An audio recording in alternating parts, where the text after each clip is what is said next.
반갑습니다. 국내 고려인 사회 형성과 발전 강의를 맡은 인하대학교 프론트학부대학 교수 성동기입니다. 사주차 강의를 시작하도록 하겠습니다. 사주차 강의의 주제는 체제전환기 중앙아시아 국가의 변화 두 번째 이야기입니다.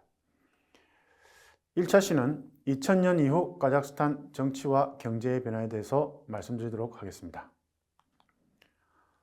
프롤로그를 말씀드리겠습니다. 2000년 이후 전환기 침체를 겪은 중앙아시아 국가는 어떻게 변화되었을까요? 1991년 독립 이후부터 2000년 전까지 중앙아시아 5개국은 자본주의 체제로 전환을 시도를 하게 됩니다. 그 과정에서 워싱턴 컨센서스와 베이징 컨센서스를 선택한 국가들은 모두 공통적으로 전환기 침체를 경험하게 됩니다. 그렇지만 2000년 이후에 새로운 변화가 나타나게 됩니다. 중앙아시아 국가들의 정치 상황은 어떻게 변화되었을까요? 그리고 경제 상황은 어떻게 변화되었을까요? 이러한 상황에 따라서 중앙아시아 고려인 사회는 어떻게 변화되었는지를 살펴보도록 하겠습니다.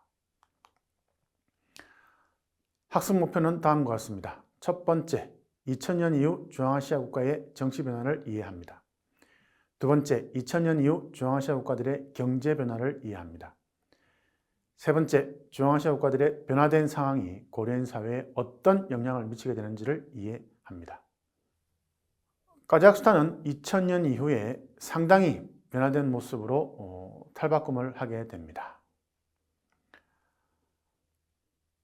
무엇보다 카자흐스탄은 유연한 민족주의 정책을 가지게 됩니다. 1991년 독립 이후에 카자흐스탄은 카자크 민족주의를 강력하게 추진합니다. 사회주의와 공산주의라고 하는 이념이 사라진 독립국가는 새로운 이념을 만들어야 됩니다. 그것이 바로 민족주의였습니다. 소비에트 연방의 공화국이 아닌 독립국가이기 때문에 이 독립국가의 주체가 되는 자국의 가장 많은 인구를 차지하고 있는 주류민족 중심의 민족주의가 강력하게 추진되었습니다. 카자흐스탄은 카자크인이 가장 많은 인구를 가지고 있었기 때문에 카자크 민족주의를 추진하려고 시도했습니다. 그렇지만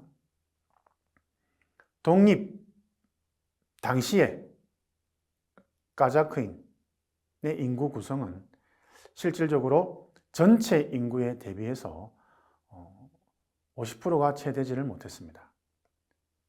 다시 말씀드리면 카자크 민족과 카자크 민족이 아닌 다른 소수민족들과의 인구를 비교해보면 카자크 민족이 인구가 더 적었다는 것입니다.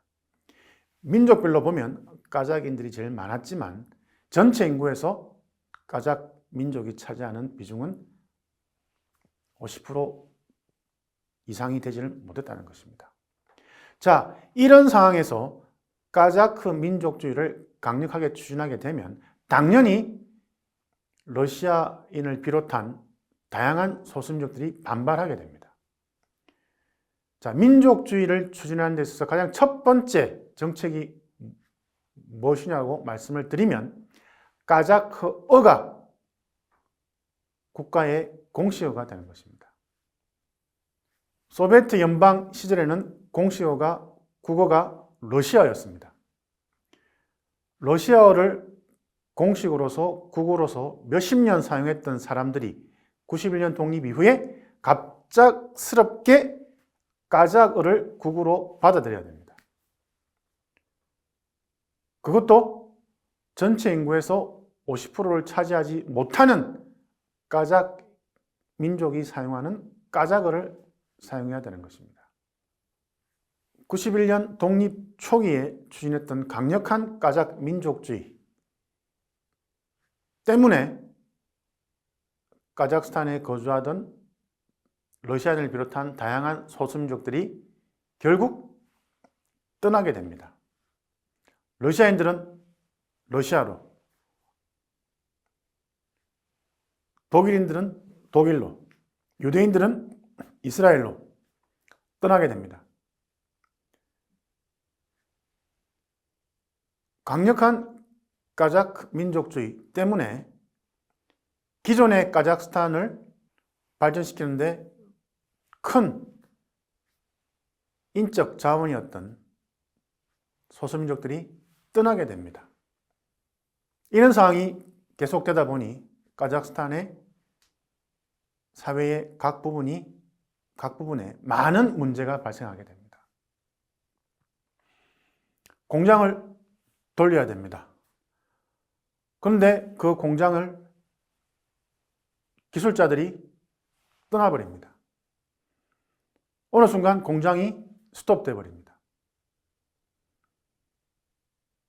전체 인구에서 까자흐 민족이 차지하는 비중이 50% 미만인 상황에서 국어가 까자흐가 되어버리는 그런 상황에서 소수민족들이 어떻게 살 수 있겠습니까? 떠날 수 있는 상황이 되면 떠나는 소수민족들이 많이 나타났습니다. 이것이 2000년 전의 상황입니다. 카자흐스탄 정부는 독립 초기에 추진했던 까자흐 민족주의의 문제점들을 인식을 하고 개선해 나가기 시작합니다. 그것이 바로 1995년 헌법에서 러시아어를 다시 공용어로 규정한 데 있습니다.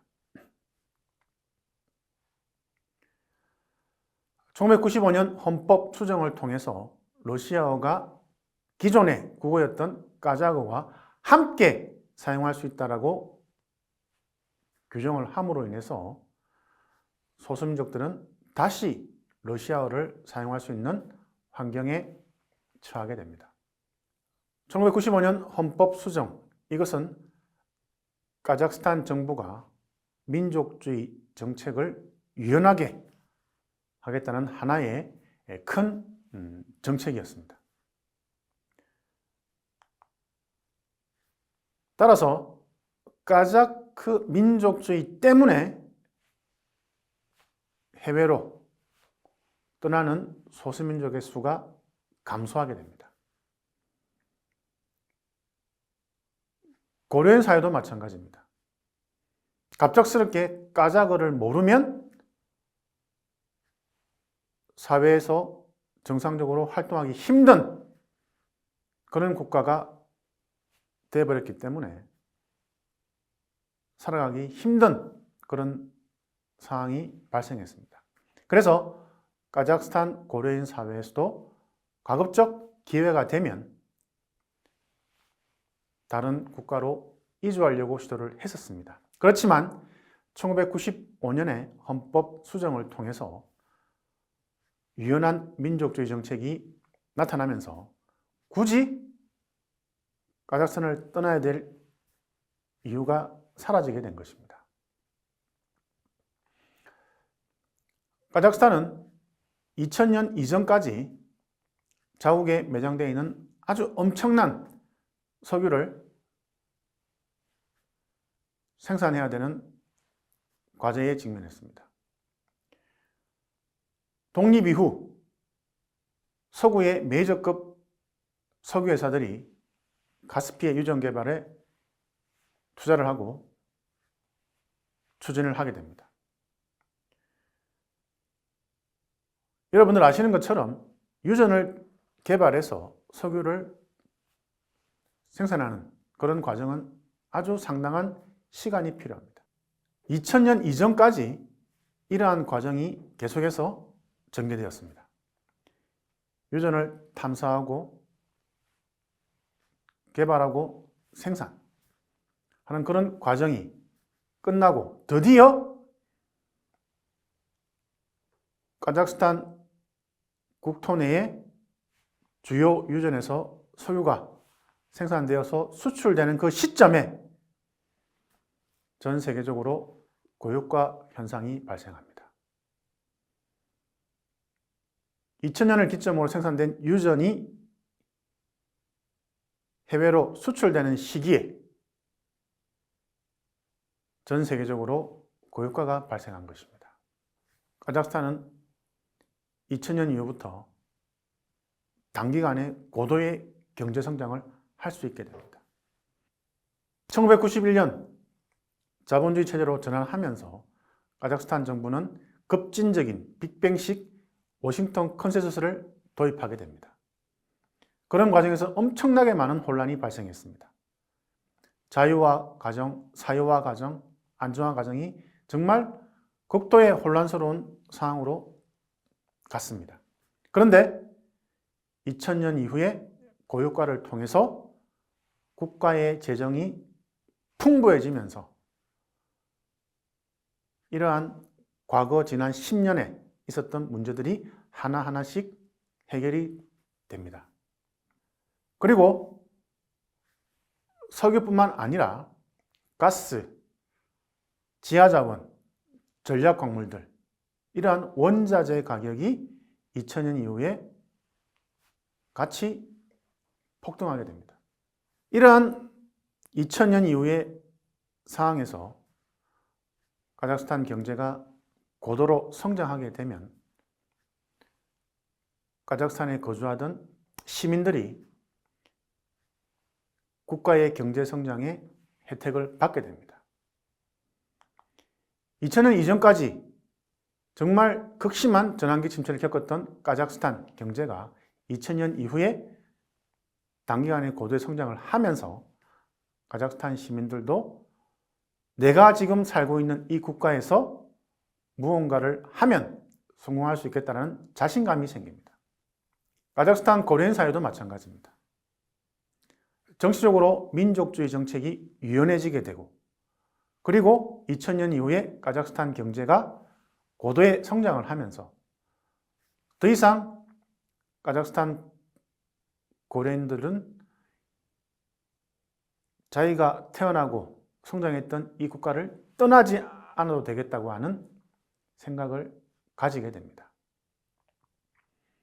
결국 2000년 이후에 고유가 덕분에 카자흐스탄 경제가 안정적으로 성장하면서 카자흐스탄 고려인 사회도 안정적으로 성장을 하게 되었습니다.